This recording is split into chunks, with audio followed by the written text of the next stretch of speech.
Hey guys, welcome to Red's Projects. As you can see, the old Ford Ute is up on the hoist again, and just have a look how dirty it is. It's almost like it's been sitting under a tree for 6 months, because it's been sitting under a tree for 7 months. But if you've seen the last video, I've got the auto together.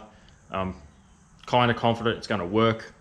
I've got enough pieces now that I should be able to make it drive off the hoist.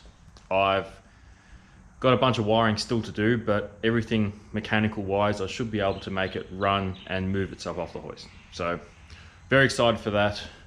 And I've got the whole week off work next week. So I think I've got enough parts. I've definitely got enough time. So hopefully we can make this thing move and drive under its own power. So in the last 6 months, I haven't really done a lot, but I'll show you what I've done. I've made a panel to mount all my gauges, all my cheap and nasty crappy gauges. Still have to wire all that. I've made a panel here for all the switches, so it'll be all ignition, fan, nitrous, all that sort of crap. Same thing, I've got to wire all that crap. And probably the coolest thing I've done is this shifter. So I made a little stand for it to get it off the floor. And I've mounted the nitrous shut-off valve as well to it, but I really like this position. So sitting here, you know, hands there. It's in a real nice spot. So that's probably the coolest thing I've done so far on the car. But I've got a cover coming for it as well, so it doesn't look so ugly and crappy. But once the auto's in, I'll be able to do the cable and stuff for that and have that all sorted. And then I've got a little spot here, which I think I'm going to put the trans brake, but I'm not sure yet. We'll see how we go. All right, so before I get my hands dirty, let's have a quick look at what I'm actually putting into this thing. If you watched the other videos, you would have seen this thing already, but it's just a real basic power glide, 176 planetary, full manual valve body with a trans brake, couple extra clutches in the forward and reverse. It's got a good input shaft in it. Other than that, pretty basic. It should do what I want it to do, providing it works, because fingers crossed, I put it together, so hopefully it goes forward and reverse and does what an auto should do. We'll find out about that later. Converter, I got Dominator to make me up this little guy.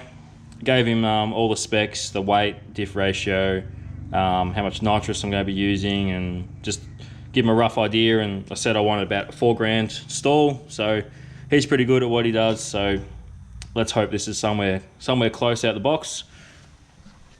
And then the real fancy part, have a look at this. Isn't this drive shaft just beautiful? From GJ Drivelines. Definitely way too fancy for this shit box. They'll be real quick about that as well. I think I ordered it on a Monday, and Wednesday they're like, yep, it's done, ready to go. Give us your address and we'll send it to you. So real quick turnaround, a little bit expensive, but that will outlast the car, I'm pretty sure. It's way too nice and way too overkill for this nugget. So other than that, I've got a transcooler. Got a nice big PWR transcooler there. I left enough space here in case I have to run a second one. I don't think I will. This one's matte. This one's the size up from the one on the Falcon, so providing it gets enough airflow on that should do the job. And I've got lines and fittings and stuff. Should have enough stuff here to make hook up the transcooler. But yeah, that's about it. Guess I'll just lift this up and start slapping it together.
Alright, I'm pretty much done for tonight.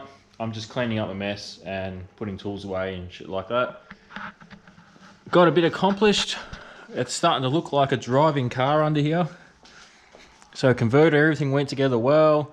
That's all tight, all engine mounts are tight. Auto's in, all the bolts, cross member, and that's tight. Exhaust is in, tail shaft's in. Starting to look like it's capable of moving soon. So very happy about that. Still shitloads to do. I'll see you tomorrow. Alright, welcome back. First thing I'm doing is the trans lines. And for this guy, I got 200 series. It's a 900, it's nylon with a braid over the top. If you watch that video I did with the Falcon, I upgraded from the rubber 400 to the rubber braided 100 lines. And quick comparison between these two guys, the 100 series hose, if we go -6, good for 1000 PSI and 150 degrees Celsius.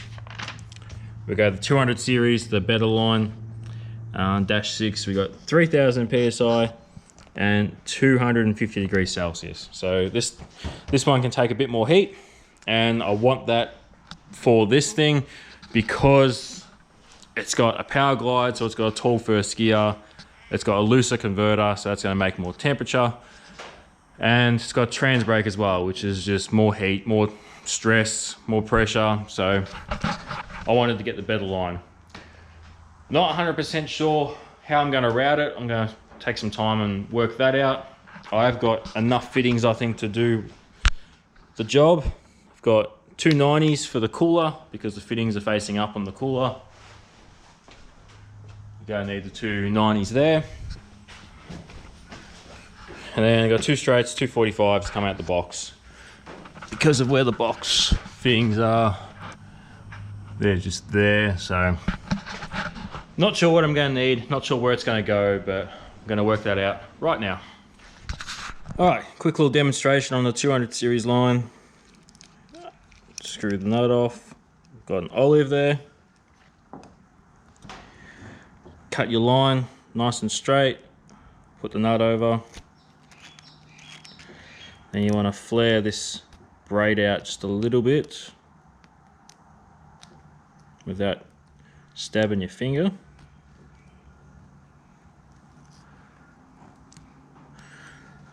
And then you get this guy, push it over the nylon and under the braid, if that makes sense. Make sure it's on all the way. Then get your fitting, push it inside the nylon,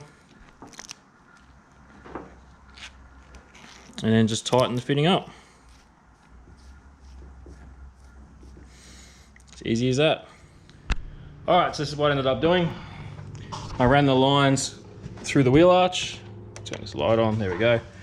So this hole was already here and it just worked out nice to come across here, and the lines won't get tangled with the steering or the exhaust or get close to anything, so that worked out much nicer. Whereas I had to go the other way, I had to snake my way around the engine mount and steering and exhaust and everything. So let's do it this way. Got a couple P clamps to keep it all secure and tidy. A few zip ties here and there. Up to the front, a couple more P clamps, another P clamp under here, and straight into the cooler. Easy as that. It's nice and secure. Just this edge here, I might put some rubber over and put some conduit over the line just so it doesn't wear out over time. But yeah, it's great. Now that's all done, I can finally put the front bumper on, which I've been wanting to do for like 6 months now. Put it on, bolt it on, it's done. And yeah, what else have I got to do? I got to do shifter cable and some wiring and dipstick and a few bits and pieces. So I'm going to call this episode now. I'm going to do a bunch of the boring stuff off camera, and hopefully next episode this thing will drive off the hoist. With any luck. So that's it for this episode. Thank you very much for watching. I'll see you next time.